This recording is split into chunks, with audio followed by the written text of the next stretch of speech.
Welcome back to Vintage Vibes Auto. Today we're going to be talking about the Mark 5 Golf. This Mark 5 TDI has done 300,000 miles. So I thought I'd do a video about it because it might not be on the road that much longer. And I want to talk about some of the common problems that I've encountered and common issues on the Mark 5 Golf. But specifically, we're going to be looking at this, we're going to be pulling it apart, taking a little look at what needs doing, what might be a little bit rough, generally seeing what a 300,000 mile car looks like. So let's go and have a look. Now the Mark 5 Golf can rust really badly, so I thought I'd show you the worst rust videos first, just so you know what's in store. This is possibly the rustiest Mark 5 Golf I've ever seen. It rusted on the strut towers, it rusted on the sills. It was really bad. This thing was ready to just fall apart. If you're wondering why this all rots so bad, Volkswagen like to put foam in the sills, behind the sills and in the wings, and over the time, once you get past about 10 to 12 years, the rot starts to come through because it rusts from the inside out because of that foam insulation. They say that foam was originally there to stop vibrations, but I feel like they probably knew what they were doing though. These originally had a 12-year anti-corrosion warranty, but I always felt after the 12 years that's where they really rotted. Some other common problems on the Mark 5 that I've experienced are coil springs. These like to snap, which is a pain in the bum to get off because you've got this knuckle to undo. And sometimes the bolts, which is this, it's the spline, they end up getting stuck in place and rusted in place. And they're really hard to get out. Then on top of that, you've got this knuckle which ends up getting rusted, and it rusts to this, the shock, and it's also can be a pain to get out.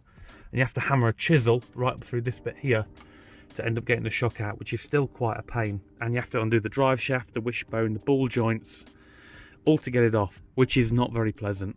Also common problems are also some other common problems are the ball joints. This one's done quite a lot. As you see, it's starting to perish there, so I'll be replacing that now. It's also very loose. I can tell a ball joint's gone. There's a lot of play in that. These anti-roll bars also are really common to go. This Mark 5 Golf has had so many anti-roll bars. I have to give credit to the ball joints though. This one is the original ball joint, and it's done almost 300,000 miles. It's just started to perish there. The thing I found with this Mark 5 at almost 300,000 miles is you scratch the surface trying to fix one thing and then you find another thing to fix. So originally with changing these brake lines, they really perish and they start to break. My brake pedal's bulging because of that split there. And then you realise, oh, there's play in the ball joint, so I'll replace that. And then you take that apart and then you realise, oh, actually there's play in my my CV joint. And then you fit a new outer CV joint to then find that is in fact the inner CV joint. You also get random little leaks like this with a 300,000 mile car. This could either be one of the rubber fuel lines that just perished, or it could be my injection pump, which I'm going to take apart and have a look at right now. Do you know what? I gave this car too much praise. Right, here we go.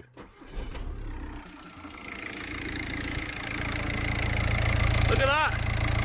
How bad is that? If anyone wants to know why I had a leak there, the problem is with this bit of pipe, it's been rubbing against this bit of pipe here. So as you can see, look, the bit where the leak was coming out of, there is a wear hole. So a little reminder, don't give your car with high mileage too much praise, because it's probably just going to break down. Since this car's got to 300,000, I think it's just had enough now and gone, you know what mate, I'll see you later, because it's just problem after problem. Like at the moment, I've got the fuel temperature sensor to work out because the wiring's bust on it, which is quite annoying because I would have missed that, but I replaced the sensor and I found this. Okay, so for the record, that fuel temperature sensor, if that's faulty or if there's a break in the wire, your TDI will be idling really rough. It'll feel like there's like a bit of a misfire, it'll feel like quite juddery, and it will have slightly less acceleration. Like this is remapped to 140 brake horsepower, but it felt like it was probably about 100 from the bum dyno.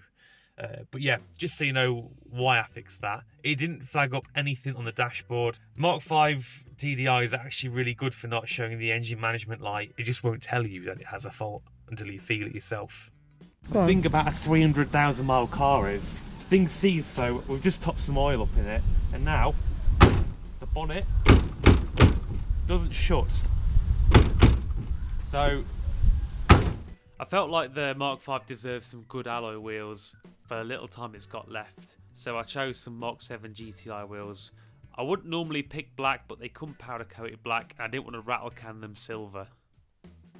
It's quite short what I've got to say about the PD 105 engine. It's been absolutely brilliant. There's been clutches changed and there's been timing belts changed, but mechanically not a lot has gone wrong. It's on the original gearbox, the original engine and the original turbo. It really is fantastic. Another common problem with these is the PDs tend to leak around the rocker cover gasket. It's started to leak down here, as you can see. They can sometimes leak around the tandem pump as well, which is this thing here. So check your gearbox for any like residue or oil or leaking. This TDI has had 3 alternators now, but I feel like that's probably normal. Reaching up to about 100,000 each time things start to go in the alternator. The one thing that almost killed this car at 200,000 miles though was the fact that the engine mount snapped off the side of the block. It's originally held in by 3 bolts. Now this one is held in by 2 because it literally sheared part of the iron block away because somebody torqued the bolt too tight, or probably didn't even torque it at all.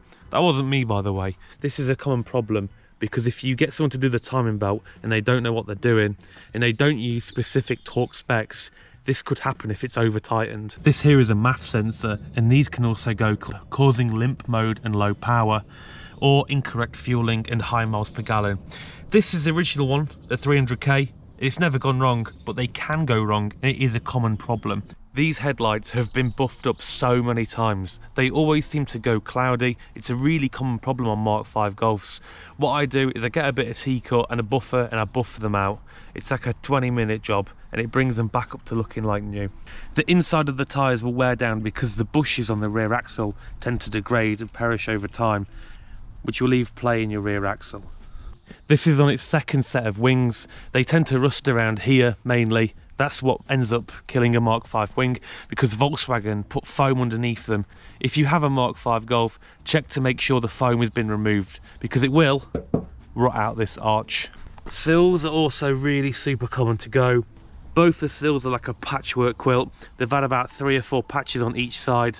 You can tell it's going here as well. It's going like that on the other side, so that will need a patch at some time soon. Not bad for 300,000, but you also see some of these Mark 5s rusting at 100,000 at the sills.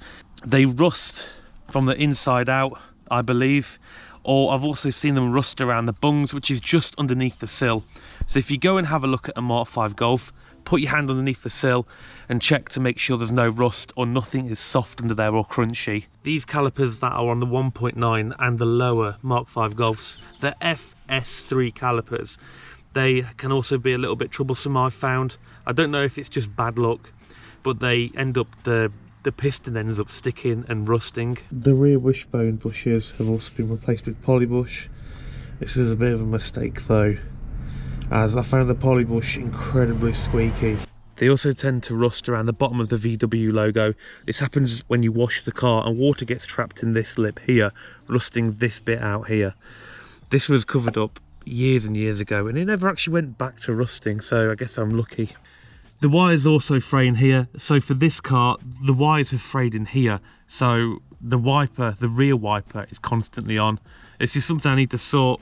I've actually took the fuse out for now to stop the rear wiper from working. VWs around this era also can suffer from battery drain issues. For me personally, and this has been a real pain, the door wires here end up splitting and fraying, and they can intertwine with each other or maybe arc out on a bit of the body, which is a nightmare because it doesn't really outright show you that there's an issue with the door, because the door will still work. What was happening to us was it would drain our battery overnight, because the Mark 5 Golf runs on a CAN bus system, and if any of the system is still active it won't turn off, and that will drain your battery. It's the same if you fit an aftermarket radio. This was changed out of a Mark 6 Golf and we just put it in and we thought, brilliant, updated radio, looks great. And what we found was, again, it was draining the battery overnight. So what you can do is a fuse tap, which I'll show you in the next bit. This is a fuse tap that we had to do. We had to jump it from one fuse terminal to another fuse terminal, and this will isolate the radio, so when you take the keys out of the ignition it will just turn it off, so it overrides the CAN bus so it doesn't drain your battery. VW love to use this plasticky rubbery texture, which is really common. I'm pretty sure this is on every Mark V now, but it does degrade because of the natural oils on your hand, leaving a very shiny finish. This is not really a problem, but I've found that stones get stuck behind the accelerator and it can be a bit of a pain in the driving, because the first time it happens you think, God, I've broke my accelerator pedal, but it's just stones getting stuck behind this bit here. This has happened twice now, but as you can tell, my car is not the cleanest.